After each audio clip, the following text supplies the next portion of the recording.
As I said last week, revival is a word that is thrown around a lot without people fully understanding its meaning.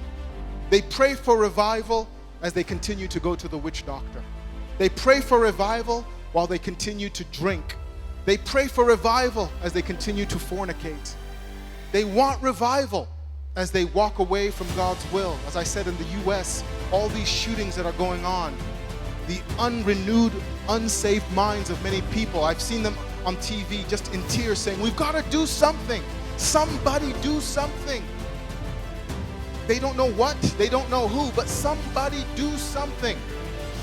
Perfect atmosphere for the Antichrist to step in and say, hey, I've got all the answers. And you know what? I've got all the power, because the Antichrist will be endowed with demonic power to deceive people. But we're not those people who are desperate. We're not those people who, when tragedy strikes, we say, we've got to do something. We got to go to someone. We know where to go. To our knees. We know who to go to. Jehovah God. I want to live in revival.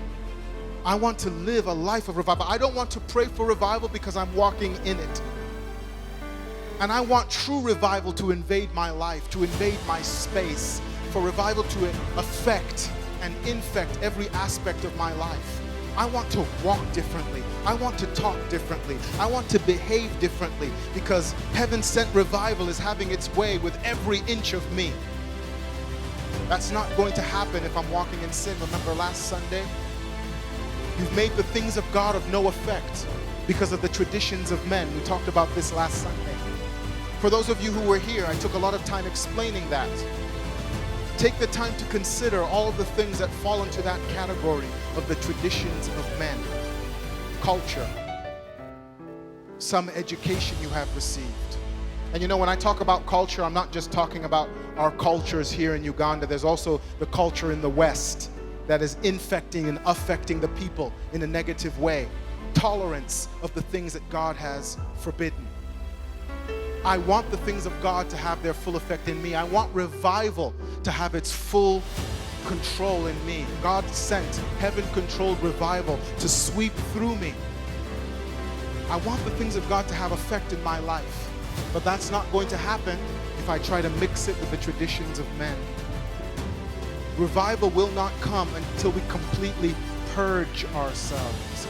Get rid of those things within us that are not of God. We can pray for revival all that we want. We can be to overnight. We can go to overnight again and again and again. We could fast like it's nobody's business. We could read our Bible till the pages fall out. All of that means nothing if we're not seeking after God from our hearts.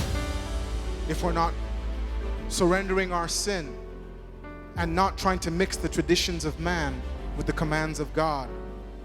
Revival is in access, okay? It's accessible.